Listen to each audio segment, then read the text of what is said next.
Hey everyone, this is our 6th episode of Chats with Chels, the lucky half dozen. And today I'm here with Hasan Hai. Hello. And you may have noticed him recently, but you might not recognize him without so many sparkles in his beard.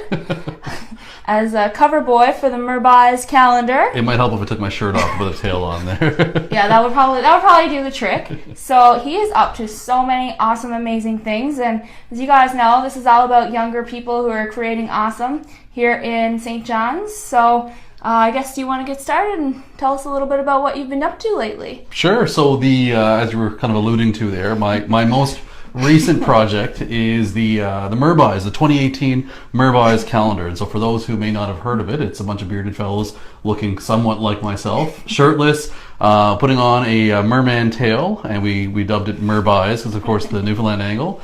And the whole purpose is a fundraising calendar. We're raising funds for a local nonprofit called Spirit Horse, located in Portugal Cove, just outside of St. John's.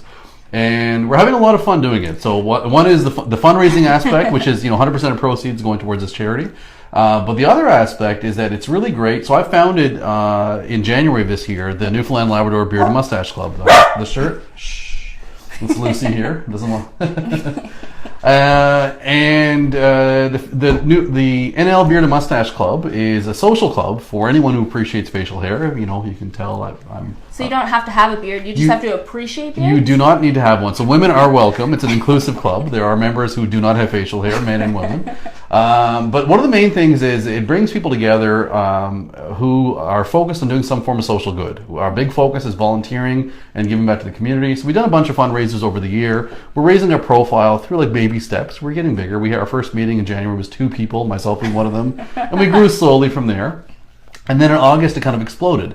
And it started with a crazy idea. And anyone in the entrepreneurial world knows it starts with the idea. What am I going to do? And for me, it was, hey, someone posted on my Facebook timeline this photo of a bearded fellow dressed as a merman. It was like a dude. You just thought, I have to do this. I don't have to. It's like, I'm going to do this. There's no in between. One of my mantras is that you think of the thing and then do the thing, and like the in between is kind of irrelevant there. You can figure out the plans and how to execute after. So within 2 months from having this crazy idea of doing this, I'm like, hey, let's do this calendar. And I put out an open call to the universe through Facebook, and a bunch of people responded. And then here we are. We've got a calendar. We've sold thousands of them, and people all over the world have heard about it, and apparently it's a big deal. Apparently it's a big deal. So I saw you were recently at Times Square flapping your tail lately. I was indeed. It was just a coincidence that I was going to New York anyways for the first time. My sister lives there. I was visiting her. And because this kind of all exploded around the same time, I'm like, what the hell? I'll pack my tail. We'll see what happens. I was going to try and get on the Tonight Show. That didn't quite materialize. But I went to Times Square, went to Grand Central Station, and I wore my tail, and people went nuts. There was one lady actually saying, hey, I'm from Gander. You're one of those MerB'ys, aren't you? And of course, it's like Newfoundlanders everywhere. So it was so much fun. And I did a couple interviews while I was out there as well, and it's been a wild ride. We've had, it started locally, like VOCM and like CBC radio did a couple interviews as we were hoping would happen. And we were hoping to sell maybe 1,000 calendars if the right amount of media got connected. And then it started growing, and CTV picked it up. And then when BuzzFeed picked it up, BuzzFeed Canada, that was when everything changed. Yeah. So how did you, I guess I read some pretty awesome stories of the people who submitted. So how would you say that it impacted their lives, being a part of this calendar? Did they ever expect it was going to turn as big as it did? So no one, myself included, as big as my dreams were, again, getting on some local media, selling, like a small handful of calendars, make a few $1,000s for charity, and we call it a day. No one expected it to be this big. One of the best parts of it, so if we just segment the charitable aspect for a moment, is for everyone who's involved, particularly the models, and the Mer models, as we call them there. It's for those who aren't familiar with the calendar, it's a bunch of people with varying body types. I mean, I'm size voluptuous, I like to call it there. I'm not your typical sexy firefighter or sexy anything. Well, that's a lie. I'm very sexy in my own way. We all are, but this went to a weird place. But we have people of various sizes who, many of us who were not very comfortable taking off our shirts in public, much less in front of, a couple other people. And we did it on this calendar, which has gone around the world. So one of the great things is that when you do something as a group, when a small subsection of that group makes it okay and comfortable to do it, it's much like doing any social thing. You may not be confident enough to go to a movie alone or to a mall or a theater alone. You go with a couple friends, they make it comfortable, you can go out, you can step outside your comfort zone. Well, multiply that by 1,000,000 and, taking your shirt off, putting on this merman tail, and suddenly people stepped well outside of their comfort zones. So there was that aspect of body positivity. But one of the main things I wanted to do, that I wanted to achieve in doing this, was really send a great message about what a different angle of what masculinity looks like. And men are often stereotyped. I mean, we're creatures who like to stereotype ourselves, and that we need to be, especially bearded men, need to be this vision of what is macho and masculine, and you're wearing flannel and you're a lumberjack or whatever. Yeah, you're wielding an axe. And yes, that's part of it. But the other part is men can be vulnerable. Men can be whimsical. Men can be soft. Men can hold hands with other men and that be okay and it not be a sexualized thing. And even if it is, that's okay. None of these things are ultimately relevant in defining what masculinity and what a man should be. So we had a lot of fun stepping outside our comfort zones, like holding hands, blowing kisses at one another, being really whimsical and soft and funny. And showing the world that masculinity can look like a lot of different things, and that's okay. And so that's been one of the big focuses on this project as well. I know one of the awesome stories that I read, it was about a woman. I think she posted on your timeline. It was her son. It was, yeah. And remind me of the story? Sure. So Jamie, his mother reached out to me privately through Facebook saying her 7-year-old son, had dreamt of being a merman, particularly for Halloween, but was a bit shy and was afraid he's going to be made fun of, and actually had retired the costume. Until he heard about the Mer B'ys. And he saw that a bunch of big guys, a bunch of bearded fellows, a bunch of adults had put a whole calendar together of people dressed as mermen. So at first it was just a thank you that, he'd taken his costume out, had renewed confidence and wanted to do this, but it grew from there. And I took this as an opportunity because everyone, if they haven't been that person, has known someone who's been made fun of, who's been ridiculed, who's been picked on, and then has decided not to move forward with something that they liked. Maybe it was playing an instrument, whatever it was. So this kid was ashamed that he would be made fun of and didn't want to do it. He came out to our launch event. We actually crafted him. So Claire Fowler, one of our crafters, and Shelley Churchill, who does the accessories, had put together a deadly merman costume for him. He became an honorary Mer B'y. He joined us for that launch event there. We got a bunch of photos together. I'll share that photo with you as well. And he took a photo with all of us there. And it was amazing. It was amazing for him, for his mother. I keep getting updates from her and saying how amazing this experience was. And one of the things that, that we took away in this project is that we may not have even consciously been thinking of it, but we can set an example, like we can wear glitter in our beards. And a lot of people say that, that's not very masculine. It's like, well, you know what? We'll be the judge of what's masculine, and it's whatever we want to be. The real question is, how did you get the glitter out of your beard? I think I'm still coughing it out. So we do this, and then people reach out to us and say, you know what? I know so-and-so who, they love glitter, but they're afraid they're going to be made fun of.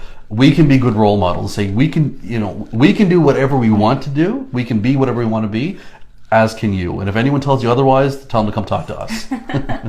That's awesome. So it sounds like, you've been doing so much to help out charity, and, this has been wide success across, I guess, the world now. But you have another endeavor in social enterprise nonprofit, Project Kindness. I do. I got my hands in a couple things. So Project Kindness started just over a year ago. And what it is, it's I modeled it kind of like a startup. So the best way to explain it is, it's based on one of my core values, is that people are inherently good. People want to do well for others, and they want to build better, more inclusive communities. Often, though, we lack the tools to do so. So if you get 10 people in a room, every one of them has this amazing potential that is often unrealized. So everything from being able to give back to volunteer, often they may lack just the knowledge of where they can start. So the way I started Project Kindness was I started setting an example myself. I just started volunteering. I was doing things and making it public, and not to promote myself and make myself out to be some kind of hero, but to show people, hey, if you want to give back, if you want to do good, if you want to build a better world, there's some smaller, really achievable things you can do, and here's an example of how you can do it. And if you need any help, reach out to me and I can help you. And so we did a bunch of projects ourselves for the first 6 or 8 months of it. We raised, put together a number of winter care packages for, the homeless. Donations for children of single-parent families helped by the Single Parents Association for like gift boxes. So these were really exciting projects. They were a lot of fun. Fundraisers for Association of New Canadians. The focus shifted though in the last couple months to be less me driving the projects and more encouraging people to come forward, much like, again, like in the startup world, it's like bring forward your idea. I will work with you. I will help you craft like a business plan essentially of how you can move that forward, how that can be successful and sustainable, but it's your baby.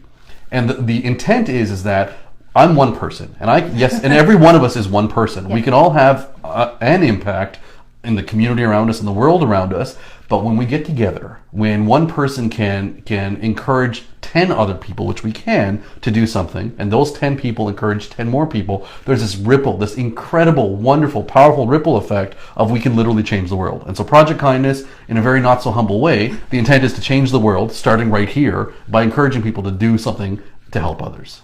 So if someone wants to get their start in Project Kindness, how would they find out more about it? Best way, good old Facebook, Project Kindness NL, Newfoundland Labrador. Reach out to me. You can find me somewhere on Facebook, shoot me a message yourself, grab me in the street. Some people do that as well.